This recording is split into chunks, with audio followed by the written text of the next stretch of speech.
nurses, doctors, DHS workers, our veterans that have bothered to show up here today. It means a lot in today's atmosphere of negativity towards law enforcement. We are truly grateful that you're all here. It's truly an honor for me to be asked to come here to speak today for this solemn service. I've worked in law enforcement for more than 45 years. If I were to serve another 45, it would only confirm that there's no greater burden nor greater honor than to bear the loss of a friend, a colleague, or a loved one in service of the state of Michigan and our nation. Throughout my career, I've endured the pain of losing countless police officers that I've known and some that I've never had the pleasure of or honor of working with.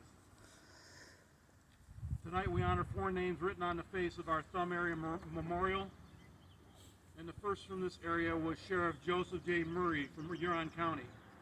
His end of watch was Thursday, June 2nd, 1932. Sheriff Murray drowned in Saginaw Bay after falling overboard during an investigation into illegal fishing. Sheriff Murray served Huron County for 2 years at the time of his death and was survived by his wife and 4 children. He was 41 years of age. Officer William O. Putman, Caro Police Department. End of watch was Monday, December 25th, 1961. Officer Putnam was an 18-year veteran of the Caro Police Department at the time, and had also served with the Tuscola County Sheriff's Department. Officer Putnam responded to a late Christmas Eve 1961 domestic violence call at what is now known as the Hilltop House in Caro at 616 Guilford Road. He confronted a suspect who was armed with a knife.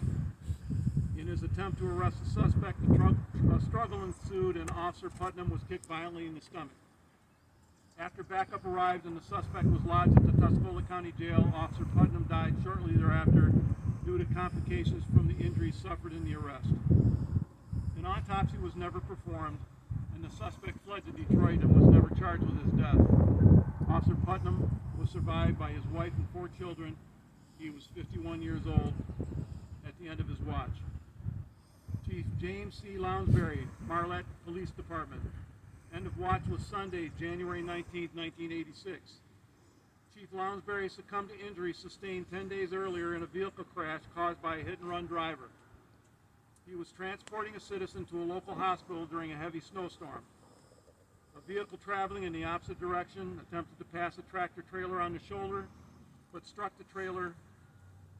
Collision caused the semi to veer into the oncoming lane of traffic and strike Chief Lounsbury's patrol car head-on. The citizen he was driving to the hospital was killed in the crash, and Chief Lounsbury suffered serious injury and died 10 days later. The driver of the hit-and-run vehicle fled the scene and was never identified. Chief Lounsbury was a veteran of over 20 years. He was survived by 2 children and 6 grandchildren and was 63 years of age when he died. Deputy Kelly Vermesh of the Huron County Sheriff's Department. His end of watch was Sunday, June 11, 2000. Deputy Vermesh was killed in an automobile crash while responding to assist officers from a neighboring jurisdiction. During the response, Deputy Vermesh's patrol vehicle hydroplaned as he rounded a curve. The vehicle entered a wooded area where it struck a tree and flipped over, killing him instantly. There was a heavy rainstorm at the time of the incident. Deputy Vermesh was a veteran of over 11 years serving the citizens of Huron County. He was survived by his wife and 3 daughters, and he was 39 at the time of his death. For these law enforcement professionals, we ask that you hold them, their loved ones and friends in your thoughts and prayers. These 4 honored souls have joined the legions of men and women who have given their lives in the protection and defense of our nation's citizens. Their heroic stories are unknown to all but us few. However, their legacy lives on in our hearts and minds, and these unsung heroes have reserved their place in our nation's history as they justly deserve. All 4 are inscribed on the walls of the National Law Enforcement Memorial in Washington, D.C. Nationally, there have been 234 officers killed in the line of duty in the year 2022. There were 55,054 assaults on police officers and 16,260 assaults with injury. This staggering statistic documents the bravery of officers nationwide who have proudly worn the badge, and it's a badge of honor. Men and women of all backgrounds and stories are as diverse as our nation gave their lives to protect our safety and defend our freedoms.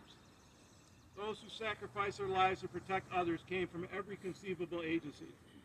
Small departments with vast areas where they serve, with the only law enforcement being one man or one woman for miles. Large city or state agencies with thousands of members. The sacrifice of these heroes knows no difference, and they are bonded in a fraternity of service. Each of us is bound by the understanding that by wearing this badge, this patch on our uniform, we acknowledge our pledge to serve and protect, knowing full well that our watch could come to an end at any time. I've told every new officer that I've worked with, be it the Michigan State Police or the Caro Police Department, that any time of the day or night we respond to those who are living a life of crisis. People whose lives are dictated by circumstances that they may or may not have created themselves, wherein they live an existence of quiet desperation daily, drug abuse, alcohol abuse, physical and mental abuse, mental health issues. Nothing just happens. Nothing happens in a vacuum. There is always causation, and we deal with many who are living in a survival mode, where they make no identifiable contribution to the good of society. Entitlement is foremost on their minds. Accountability and responsibility are just words in their world. Regardless of these issues, we always respond, understanding that our job is a harsh one at times and we need to perform it without judgment. Our reward is knowing that we showed up and made a difference on some level, whether it's apparent at the time or not. We never know what effect a kind word might have or an act of compassion. Every officer has had the experience of being approached by a grateful citizen whose case and circumstances is long forgotten, who thanks us sometimes years later and tells us we made a difference for them and their family. That is reward enough. Many of you may have heard or read of a famous quote by President Theodore Roosevelt entitled "The Man in the Arena." I have a copy of this in my office, and I use it as a reminder to ignore the criticisms that are bound to creep in and come from those who would never place themselves in danger, but are more than happy to point out any perceived shortcomings of those that are first responders. That famous document reads, "It is not the critic who counts, not the man who points out how the strong man stumbles, or where the doer of deeds could have done them better. The credit belongs to the man who is actually in the arena, whose face is marred by dust and sweat and blood, who strives valiantly, who errs, who comes up short again and again because there is no effort without error and shortcoming, but who does actually strive to do the deeds, who knows great enthusiasms, the great devotions, who spends himself in a worthy cause, who at best knows in the end the triumph of high achievement, and who at worst, if he fails, at least fails while daring greatly, so that his place shall never be with those cold and timid souls who know neither victory nor defeat." Carved on the walls of the National Law Enforcement Memorial in Washington, D.C. are the names of 22,000 officers who died in the line of duty in U.S. history dating back to 1786. They each gave, as Lincoln said, the last full measure of devotion to the country we love so dearly. The attempts by some that would tarnish the luster of the brave acts that each of us perform daily should not be ignored, but rather used as an example that we owe a debt of professionalism to those we serve and never forget why we chose this profession. Like every one of us was told in our respective recruit schools, never forget who you are and what you represent. To choose this vocation is and always will be honorable. If this job was easy, everyone would do it. It takes commitment and dedication to the oath we all took to protect those who can't protect themselves no matter the cost, to stay positive in the face of negativity, to make a difference in as many lives as possible. We owe it to all of our numbers who have sacrificed their lives so that others could live and stay safe. We stand alone in the path of chaos and destruction. We are the anchor of society. We are the lifeboat in a storm of life. In the floods of criticism, we stand tall and continue the mission, knowing in your heart that you are making a difference. Even the worst of society call you, and only you, when a crisis erupts. Hold your head high. Never give up. It is our fervent hope and prayer that you finish your tour of duty relatively intact with your pride and knowledge of a job well done. There will be no parades in your honor, just you and the mirror that you look into to reflect on a life well spent. To those husbands, wives, parents, children, siblings, friends, and fellow officers of those we have lost, no written or spoken word can fill the void of countless years spent without them. Know that those men and women occupy a special place in the heavens above, protecting gates, standing their watch. Have comfort in the understanding that each of these officers chose the vocation they loved and understood the risks. This vocation is a calling.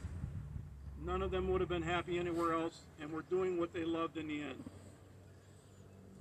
Unlike most other careers, the brave men and women who choose a life in law enforcement know fully that they might one day be called upon to lay down their lives in the call of duty. Those we honor tonight made that choice willingly. That is why their ultimate sacrifice means so much. They served and sacrificed for a purpose far greater for them than themselves, and I can think of no truer definition of a hero. For all those here tonight who answer the call to keep our villages, cities, counties, and states safe, remember that our loved ones share our success, failure, grief, and joy. Without their support, our career of service is meaningless, because in the end, we do it for them as well. Family comes first. For these four heroes that we honor tonight, and the loved ones left behind, I have to believe that you can take comfort that their thoughts were of you in the end. We read in the scriptures, greater love has no one than this, that a man lay down his life for another. These words are timeless and clearly describe the lives of our lost brothers. Sheriff Joseph Murray, Officer William Putnam, Chief James Lounsbury, Deputy Kelly Vermesh. May God bless all the men and women who have given their lives in service to our state and nation, and thank you to all who still carry on the mission.